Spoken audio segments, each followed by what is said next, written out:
অবস্থা আইতে আইতে দেখি আমার বাড়ির ভিতরে জ্বলতে আছে। পোষাই নেওয়ার মতো ক্ষমতা আমার নাই, এখন আল্লাহ পাক যেভাবে রাখে সেইভাবে থাকতে হবে। বহুত কষ্ট করে করছি।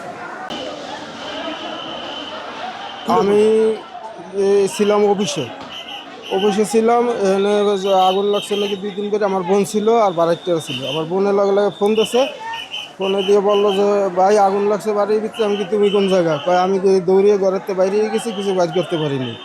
এ বাইরে দূরে গেছে, আমি অবস্থা আইতে আইতে দেখি আমার বাড়ির ভিতরে জ্বলতে আছে, আর এদিকে অনেক ওদিকে জ্বলতে আছে করতে আছে। আইয়া দেখি আমি আর বাড়ির ভিতরে ঢুকতে পারি না। বাড়িটা দিয়ে সব দাঁড়াই রয়েছে, কেউ কিছু বাইর করতে হয় না। এই যে আমি আইয়া যে অফিসের পোশাক আছে এইভাবেই আছে। হ্যাঁ, জামা কাপড় ছিল, আমার আসবাবপত্র যা ঘরের যা ছিল। আমার বোনও ছিল, আমরা দুই ভাই বোন থাকতাম ওখানে। বোনের বাসায় থাকতে হয়, কিছু করতো না। আমি চাকরি করতাম, চাকরি করি। কোনো কিছু বের করতে পারছেন? না, কেউ কিছু বাইর করতে না। আমার বোনে কিছু বাইর করতে না, খালি মোবাইলটা নিয়ে দিতেছে। বাড়িটারও কেউ কিছু বাইর করতে পারে না। সবাই পুরুষ পোলা বাইরে ছিল কাজের জন্য।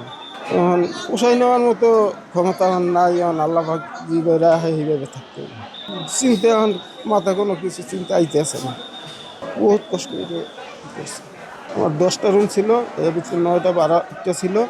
আর আমি থাকতাম একটু, আর একটা দোকান ছিল, দোকানটাও ভাড়া চালাইতো একজন নিয়ে, ওষুধের দোকান দিছে, দোকানটাও গেছে। এখন কীভাবে চলি, আল্লাহ পাকে কীভাবে চলায়, এখন তো আর চিন্তা করে কোনো দিকে তো পেইতে আসি না।